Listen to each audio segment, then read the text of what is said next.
Hi everyone, welcome to Full Out Healing. Today, instead of a regular episode, I decided that I want to pause regular episodes and do a vlog to talk about, lean into the 100 Days of Truth and talk about how I'm feeling and something that's come up in the past few episodes that I've posted. So before I go on, I just want to give a little bit of context. I am an avid consumer of podcasts. I love listening to podcasts. They've been so supportive. Finding the right one is just so supportive, has been so supportive for me in my journey. And I also have really enjoyed the experience of, tuning into how I'm feeling and sort of like giving myself a prescription, like figuring out what podcast is right for me in this moment in time.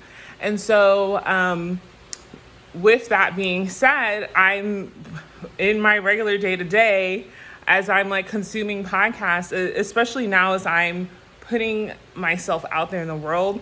There are all these other details that I've been paying more attention to, like having trailers and promos and ads and just having things.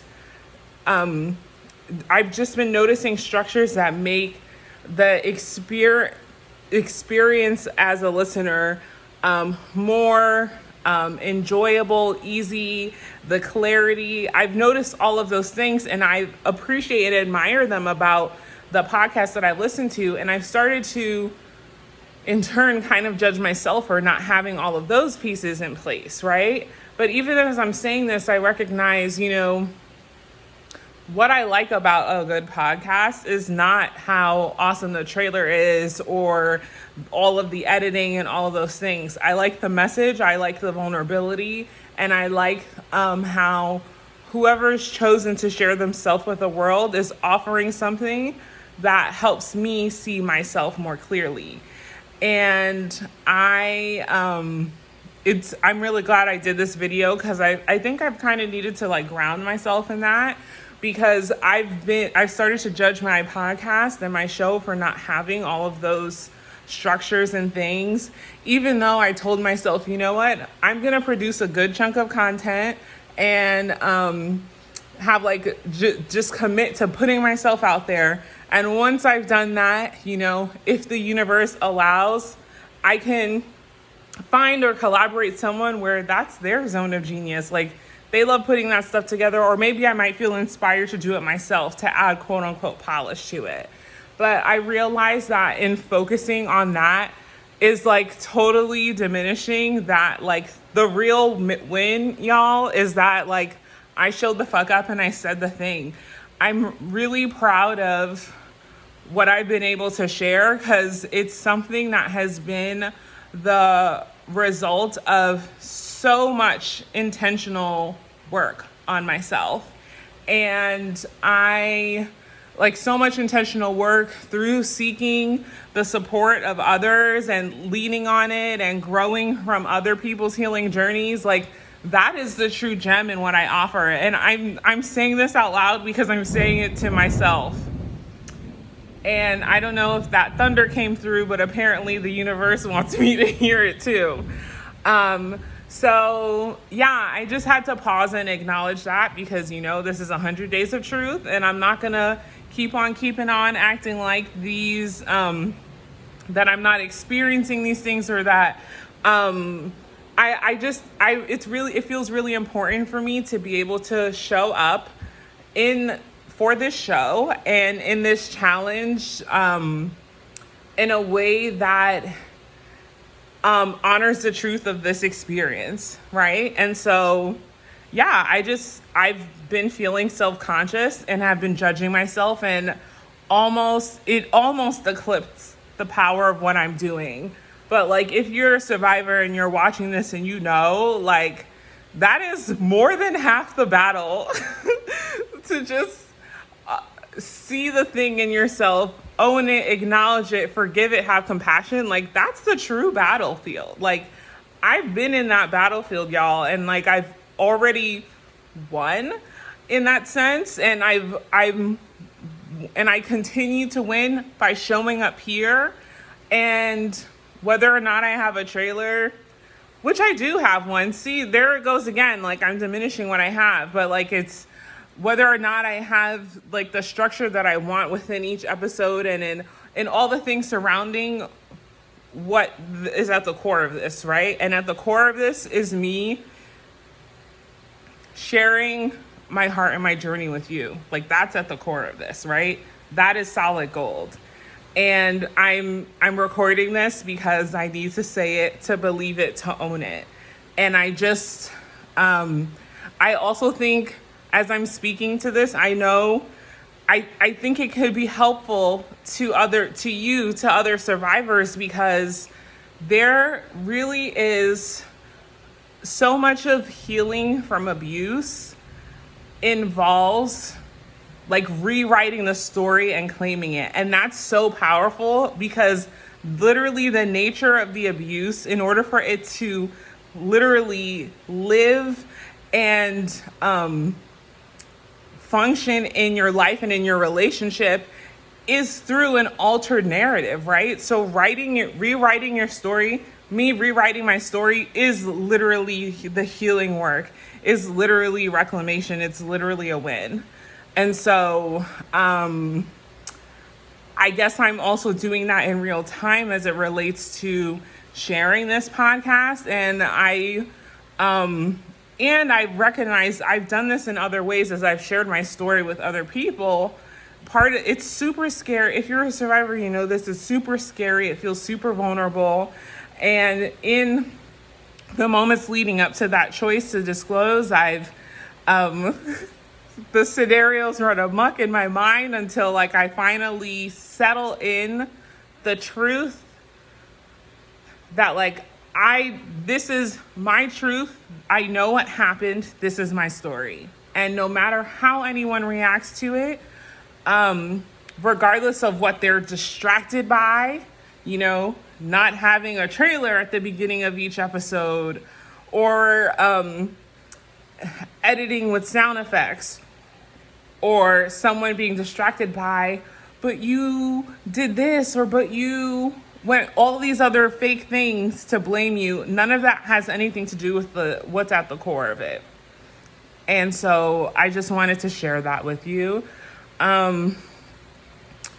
There is something else I wanted to talk about.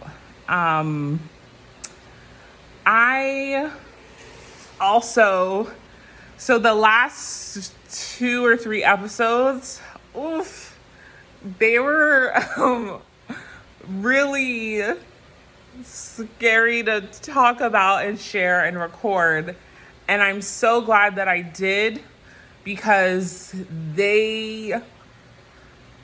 as I think the last episode is the last 2 episodes in particular. One is the myth of mutual abuse, and then another one after that was shame and not being the perfect survivor. Those were such really strong constructs that I really had to work through. And I realized in recording those videos that there was like there's a part of the stickiness and the ickiness in recording it.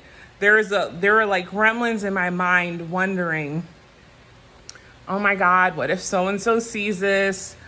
What if, like, just really catastrophizing, to be honest. And I think what was scary about the catastrophizing is I was imagining scenarios that would presumably alter the truth, and nothing I could imagine would change the truth.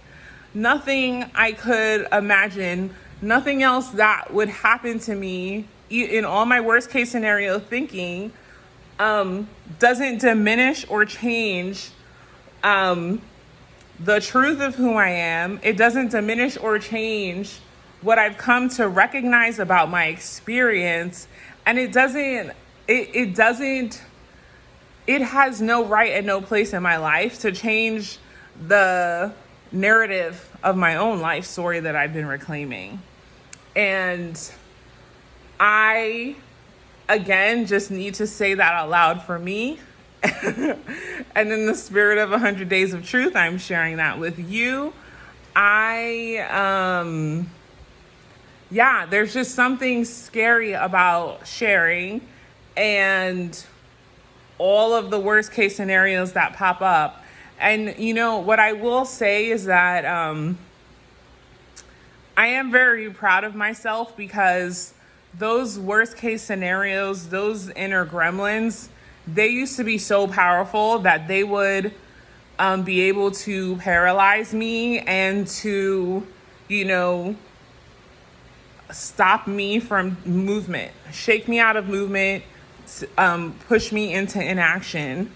And they didn't do that. This time, I observed them. I was like, all right, that's cute. That's cute.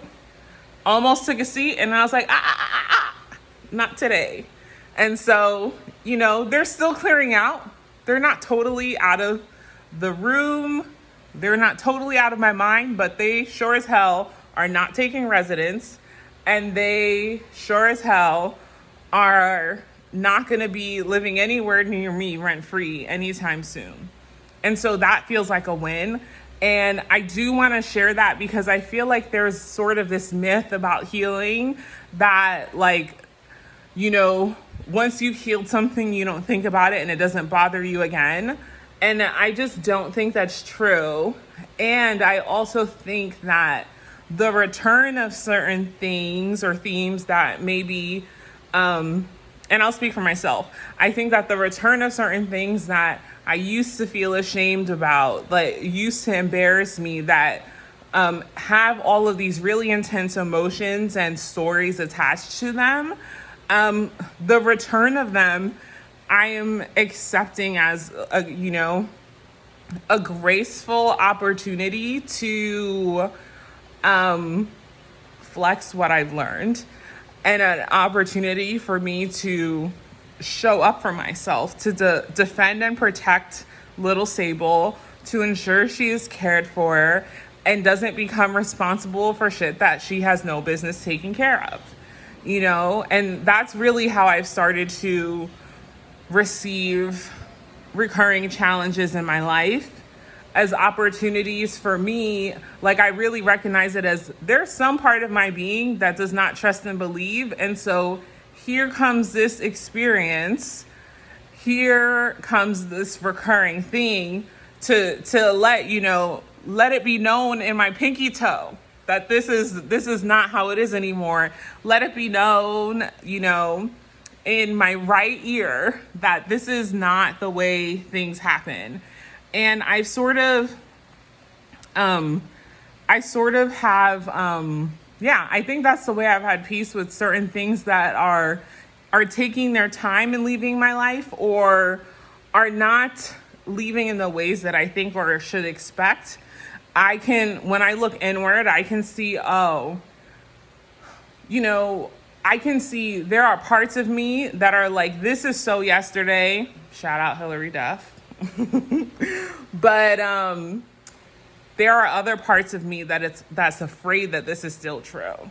And so for that part of me that is not fully aligned with this new choice and way of being, this is an opportunity for me to keep showing up for that part of me, because apparently there's a part of me that needs receipts, more receipts that this isn't true anymore. And instead of judging and shaming that part of me, I'm like, that's all right, boo, I got you.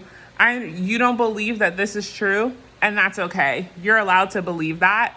I'm going to show you, because telling doesn't work for this part, because my mind has processed these things, but if it's not sinking in, that's not the right method. So I'm going to show up for you by showing you that this is not how we do. I'm going to show up for you, little Sable, by taking on what you were never responsible for doing, so that you can relax and that you can see that it is true. You are safe, you are protected, you didn't make it up, whatever it is that part of me needs to hear.